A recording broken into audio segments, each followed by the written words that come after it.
Tujuan utama kita berangkat ke tempat kerja setiap hari memang untuk menyelesaikan tugas-tugas yang ada. Akan tetapi, menjalin pertemanan juga bukan hal yang buruk. Bahkan, berteman dengan orang-orang kantor justru merupakan hal yang penting. Pasalnya, dengan relasi yang semakin banyak, kamu bisa mendapat peluang untuk belajar dan berkembang bersama. Ingin tahu tips agar bisa engage dengan tim di kantor? Ayo kita bahas di video ini.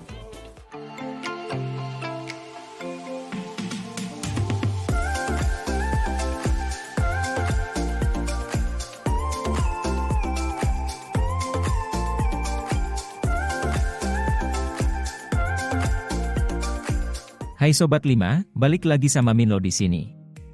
Di video kali ini, Minlo akan membahas mengenai 5 tips agar bisa engage dengan tim di kantor. Bagi kamu seorang yang pendiam, pindah ke kantor baru bisa jadi tantangan tersendiri. Pasalnya, meski sudah ahli dalam melakukan pekerjaan, kamu tetap harus beradaptasi dan mencari teman, atau bahkan sekadar rekan kerja. Tak bisa dipungkiri, memiliki teman di kantor akan membantumu menghadapi ragam tantangan saat bekerja. Teman pun bisa jadi tempatmu berbagi cerita, baik itu menyenangkan atau tidak, sehingga stres berkurang dan kamu pun lebih nyaman dalam bekerja. Untuk itu, biar kamu bisa akrab dengan tim di kantormu, ada beberapa tips yang bisa kamu terapkan.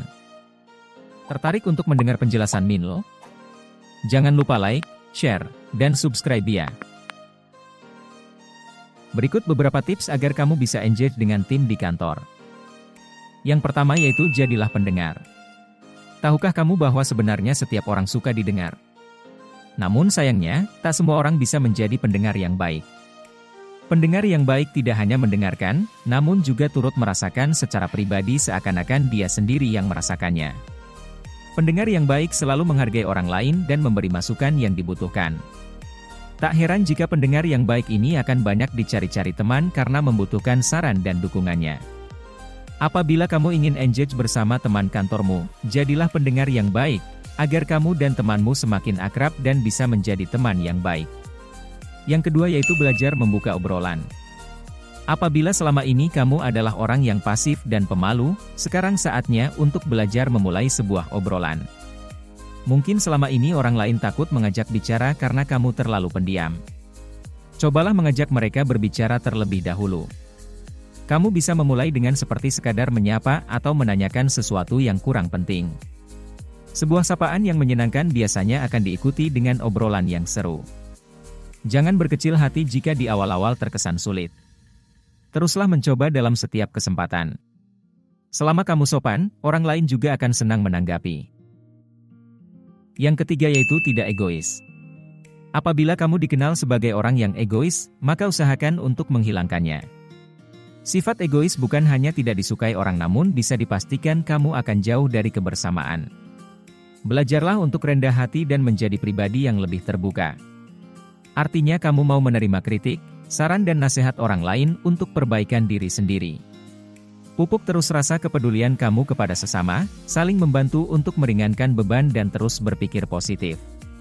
Cepat atau lambat sifat egois kamu akan memudar dan berganti menjadi sifat yang lebih menyenangkan. Yang keempat yaitu saling tolong-menolong. Siapapun pasti senang punya teman yang baik hati dan suka menolong. Untuk memiliki karakter seperti ini, pertama-tama kamu harus peduli dan peka terhadap orang lain.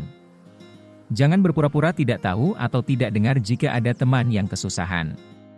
Justru sebisa mungkin kamulah orang pertama yang menolongnya atau menyampaikan kabar tersebut kepada teman-teman yang lain. Orang yang suka menolong tidak akan pernah kekurangan teman. Banyak orang nyaman bergaul dengannya karena sifatnya yang hangat dan menyenangkan. Yang terakhir yaitu lakukan aktivitas bersama di luar kantor. Saat pertama kali bertemu dengan orang baru, terkadang kita merasa canggung dan susah untuk akrab. Apalagi bagi kita yang termasuk pemalu. Agar kamu dapat akrab dengan temanmu, kamu bisa menghabiskan waktu bersama dengan teman agar kamu bisa membangun hubungan yang berkualitas dengan mereka. Ketika kamu sudah menjalani aktivitas selain bekerja di luar kantor, kamu akan bisa menjadi lebih dekat dan lebih akrab, sehingga menyelesaikan pekerjaan akan lebih mudah dan menyenangkan. Nah, gimana penjelasan dari Minlo? Udah jelas belum? Tulis di kolom komentar ya pendapat Sobat 5. Oke, segitu dulu sharing dari Minlo kali ini, jangan lupa cek video Minlo yang lain ya. Jika kamu merasa video ini bermanfaat, like, share, subscribe, dan ajak teman kamu ya, biar Minlo lebih semangat lagi bikin videonya. See you on the next video.